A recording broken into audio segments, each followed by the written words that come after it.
This is the Norris Group's Real Estate Investor Radio Show, the award-winning show dedicated to thought leaders shaping the real estate industry and local experts revealing their insider tips to succeed in an ever-changing real estate market. Hosted by author, investor, and hard money lender, Bruce Norris. Hi, thank you for joining us. My name is Bruce Norris, and today our special guest is Aaron Norris, my son. Aaron is the vice president of the Norris Group. His role at the Norris Group includes loan officer, office manager, and business development. Aaron has been in the real estate field for over a decade, having worked in the construction and design industry before joining the Norris Group in 2005. He speaks nationally on topics including technology and real estate, artificial intelligence, robotics, shared economy, virtual reality, and fintech, which I don't even know what it is, as well as marketing and PR trends. He is a contributor to Forbes, BiggerPockets.com, Realty magazine. Aaron has an MBA from UC Irvine. He is an accredited public relations professional in APR and also holds his certified specialist in plan giving CPST designation. Aaron, welcome to our show. And Hi. Thank you for adding all those designations to stuff we didn't have before. You know, it's just me wanting to learn, so it's been a fun decade, let me tell you that. I'll tell you what's interesting is just reading that, it just allows me to realize how things have changed because I didn't need any of that. And now you can't even market without understanding it. Well, you know, sometimes it's just clues. It's funny. Like, so a best example I can think of is the Better Business Bureau. For a very specific demographic, if they say an A+ rating on the BBB, it's magic. They'll just be like, okay, next, I'm ready to do business with you. Wow. Where millennials might be like, what? Yeah. It's just interesting. I mean, I did all those designations because I wanted to learn. I find it a little bit obnoxious. I mean, obviously, you don't have some of those designations, and you've done just fine. I don't have any of them. I know. I don't even understand what some of them I just read. I'm just waiting for somebody to give you an honorary doctorate with as much as you read, and just because you have degrees doesn't mean anything, but it's the way that I learn, it's best if it's in a structured environment. So I got through that process and glad I went through it. I learned a lot, but reading on my own has never been easy for me. It's just so different, for the first, 15 years, 20 years of my buying experience, I ran an ad in the newspaper. Mm-hmm. And people actually read newspapers at that time, and I could buy properties and make a living. And, a decade later, it's so changed, and it's changed. You've gradually shown us how contacting our clients has changed. Things that they used to read 5 years ago, like an email or whatever, they're not there. Yeah, it's definitely gotten a lot more complicated, and there's so much noise out there. When I speak on marketing and PR, we often have the conversation of once upon a time, if you took a marketing class, the average time a consumer needed before they would do business with you is 7 impressions of your organization. I was at a public relations event about 2 years ago, and the lady that was speaking was part of this data analytics company, and she says the number is closer to 21 now. And the problem is that you've got so many distractions. So I'm that guy watching Game of Thrones on the TV, playing a game on my iPad, and I may be texting. You never have my undivided attention ever. Mm-hmm. And that's not including, all the notifications that pop up on 2 of those devices while you're triple screening. They call it double screening when you're using 2 screens at the same time. So it's just gotten a little more difficult. I still love direct mail. I love phone conversations, but to me, technology, it's just it's causing a lot of noise. So it has changed. Does reputation of a business still hold a lot of weight? So when we speak or somebody talks about us, is that still a very effective method of how we hear from people? Yeah, and you know what? It's interesting. We were one of Microsoft's very first partners signed on to a customer relations management software that they had in the cloud. We were one of the first 10. I remember that. Yeah, it was very interesting how that all happened. But we were doing a lot of things. There was one year where we gave up 26 weekends. And at the very end of our very first year, we ran the data on where our leads were coming from. But more importantly, not just leads, people that ended up in our database, which fantastic. We've got thousands of leads, but conversions. So getting a little bit smarter, who actually ended up doing business with us. Speaking was not it was in the top 3, but it was number 3 and a little bit further down on the list than I was expecting. Come to find out, search engine optimization and the internet It was split between that and referrals. So as a marketer, I have to sit down, okay, we need to do more of those two things, and we can still speak. The next year, we stop speaking on weekends to no detriment to our lead sources. So sometimes it's just trying to find out what's actually working, and it's easy to get distracted by the number of people coming in. It's do they convert?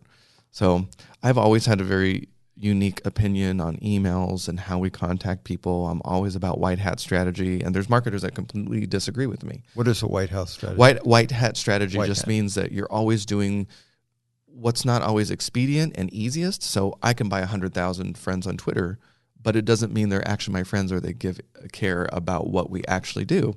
I've caught some of our hard money loan competitors doing this, and it's clear that they've purchased ratings from Pakistan.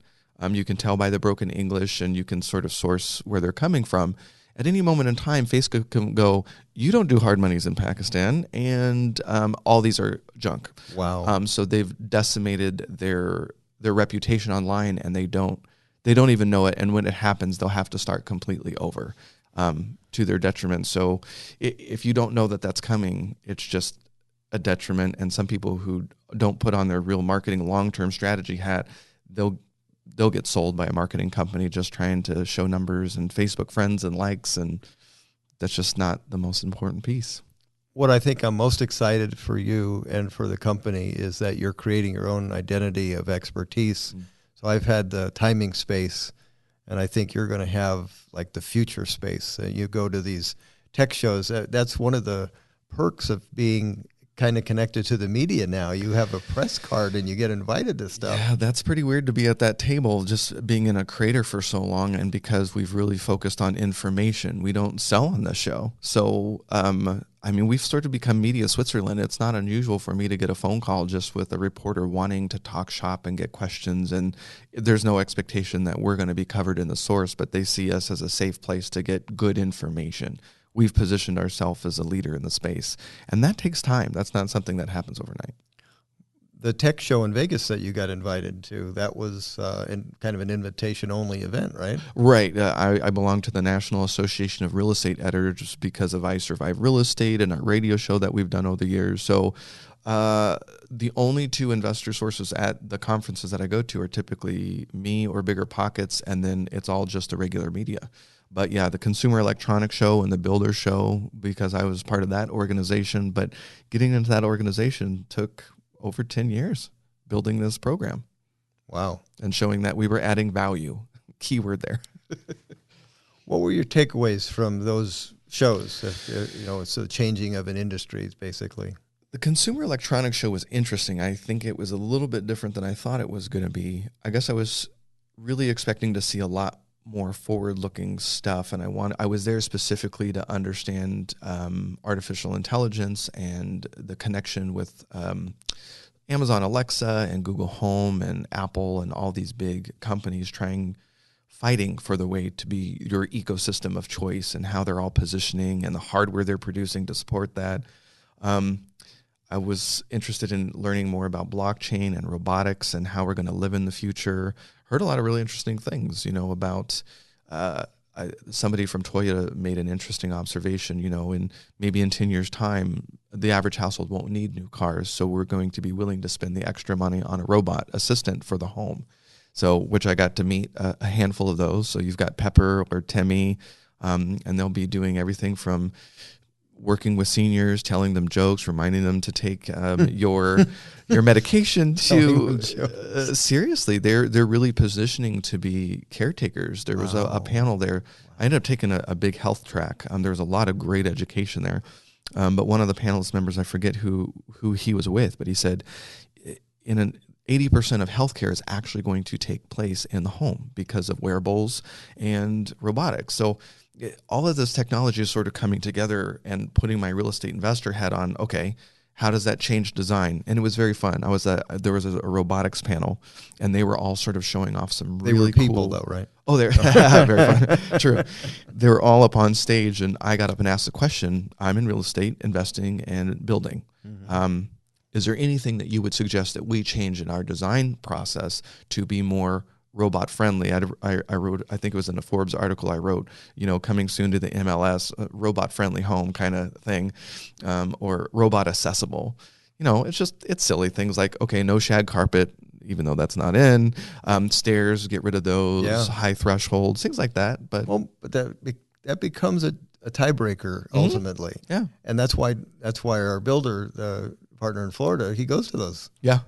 We hung out at the International Builder Show, and I realized how little I know about building. So that was the first time in sort of that environment and looking at, everything for sale and all the trends that are going on. I did actually enjoy the press conferences a little bit more because that's where they were releasing all the data. We had the Builder Show on a couple weeks ago talking with their research, talking about the consumers and the different demographics and what they want.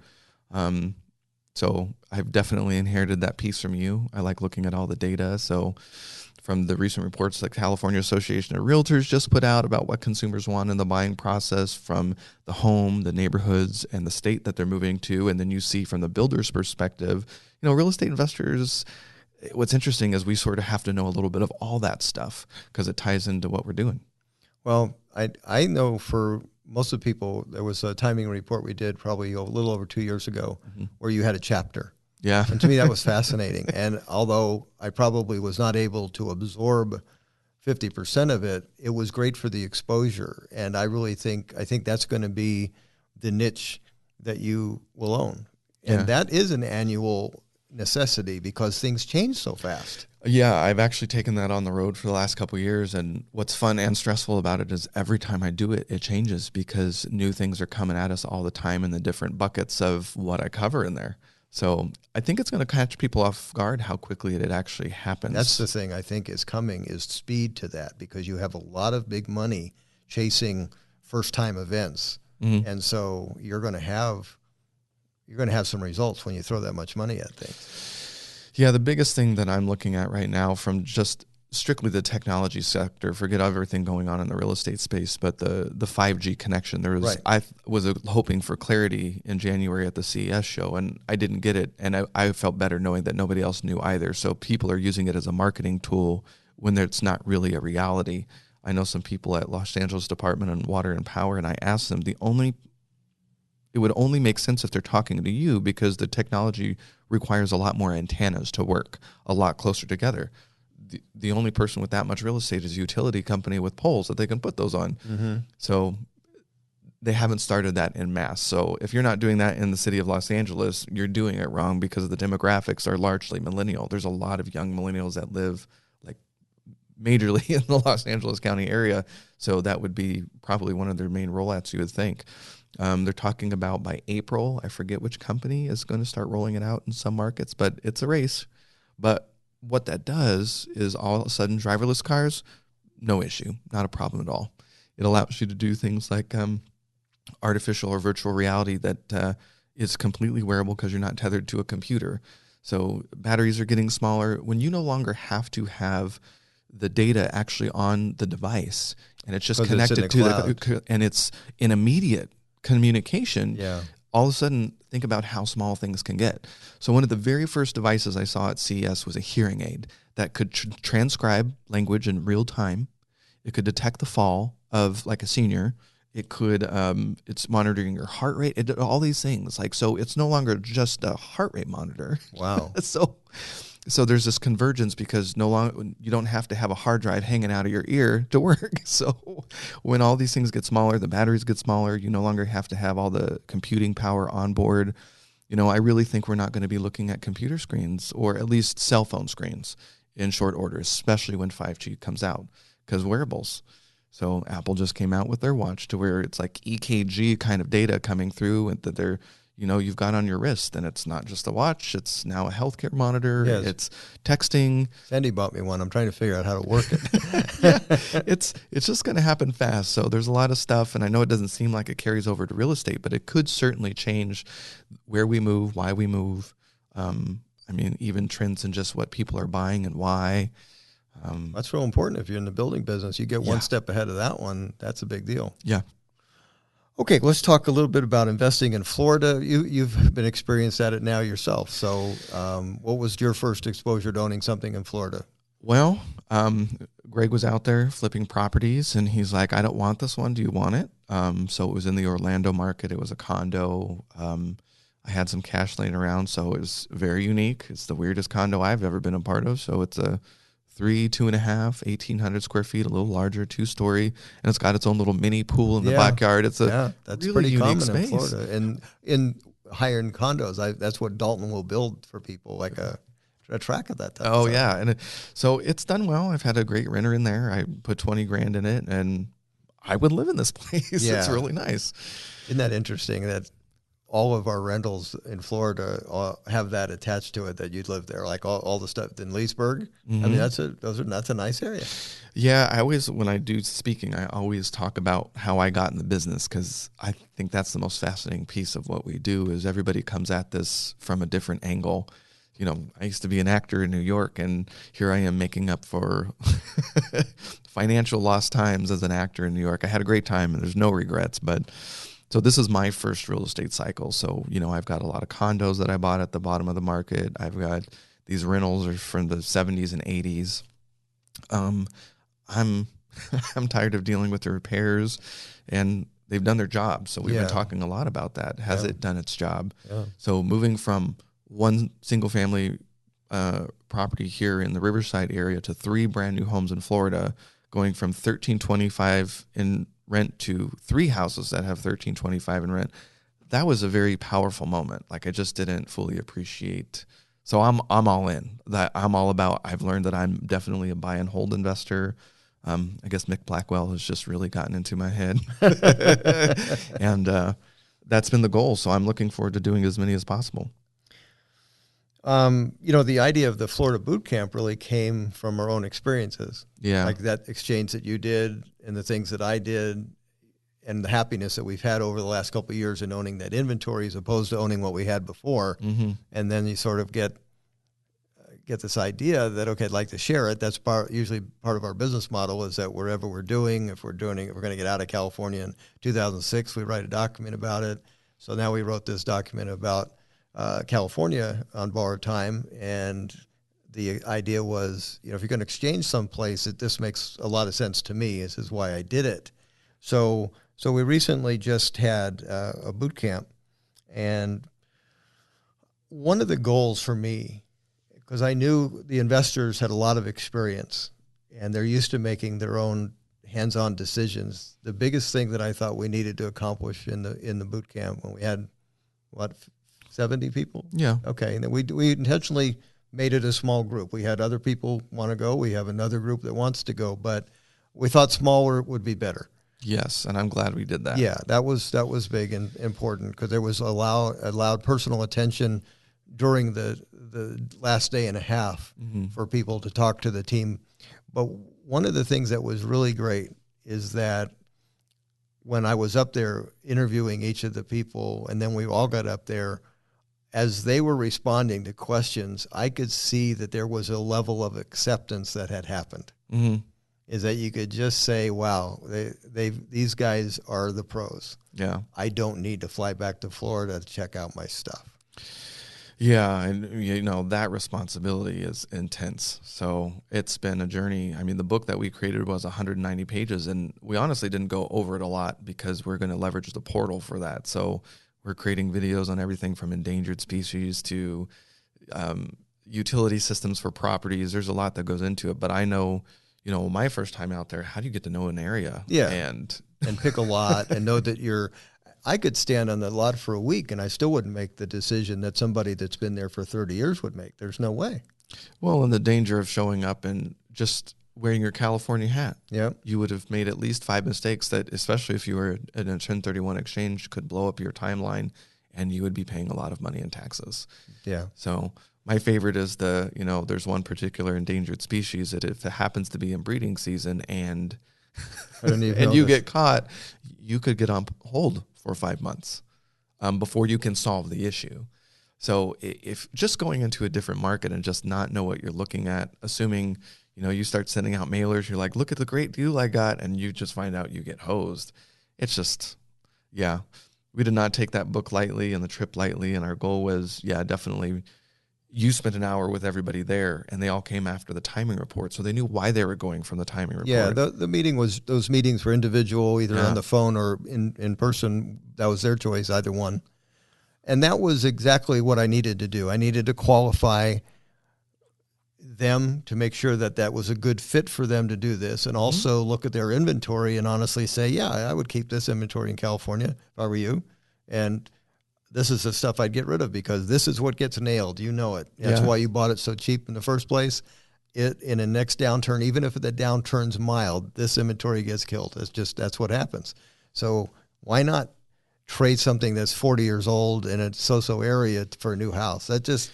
Since I did that with my inventory, it was easy to want to pass that on because my life has been very boring since those rentals have showed up. Yeah. Mine as well. So believe me, even everything that I still have some stuff here, and I don't know if I'm going to sell everything. But the journey into the new inventory, a nice 10-year run, not having to fix stuff, the level of tenant that it attracts, it's been fun. We also are going to create a fund. And what's neat about that is Greg flipped about 80 houses in about 2016, 2017, maybe 2017 only. But one of the difficulties in flipping homes in Florida was we came at the end of the foreclosure cycle. So there were properties that had been vacant for 4 years, or the people had been occupying them for 4 years and not caring. Yeah. And so Greg is so good at estimating repairs in California because he's done it almost 1,000 times. And then Florida had this twist of, okay, a Florida house sitting there for a while has some more repairs. Yeah, if you're just really not tuned into Greg's been on the show before too, talking about things like roofs and air conditioners that can really catch you off guard. And in that market, those home inspectors can really nail you and blow up your transaction if those things aren't up to snuff in their opinion. So that's a little brutal. So that's why I'm excited because, we've been able to make this contact with Dalton. You've met Dalton's team. You really like everybody that's attached to it. I like the product they built. Our model was received like it was incredible. Yeah. It was very fun there were people walk through going, well, I don't own any rentals that look like this. Yeah, that was fun. But so what we're going to do is put together a partnership where it's almost like they're investing in a trustee. They get a return, but the product we're selling is new. We're not flipping old homes. And so I'm excited to get that started. Yeah, and I just think with all the stuff that we've covered over the last couple of years with John Burns, I mean, we've been promoting his book, Big Shifts Ahead. It's really time. Our mission is to build wealth and legacy through real estate. We really helped accomplish that. You've done that twice. You've had 2 full cycles, your first market timing report, the California comeback in 97, and then the California crash. So you've helped make people millions and save them millions. And then now this is another whole cycle of people that get to sort of really look at their portfolio strategically. And you know what? Maybe they decide not to buy anything. I think that's fully the case.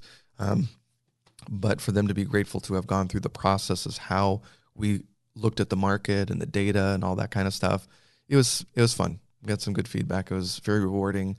I'm exhausted still. Yeah, it was fatiguing. I guess people don't want a Florida timing report. We might work on that for next year, and then we need a tech day from you. And outside of that, Aaron, thanks for talking with us today. Of course. The Norris Group originates and services loans in California and Florida under California DRE License 012-19911, Florida Mortgage Lender License 1577, and NMLS License 1623669. For more information on hard money lending, go to thenorrisgroup.com and click the Hard Money tab. For more information on hard money loans and upcoming events with the Norris Group, check out thenorrisgroup.com. For information on passive investing with trust deeds, visit tngtrustdeeds.com.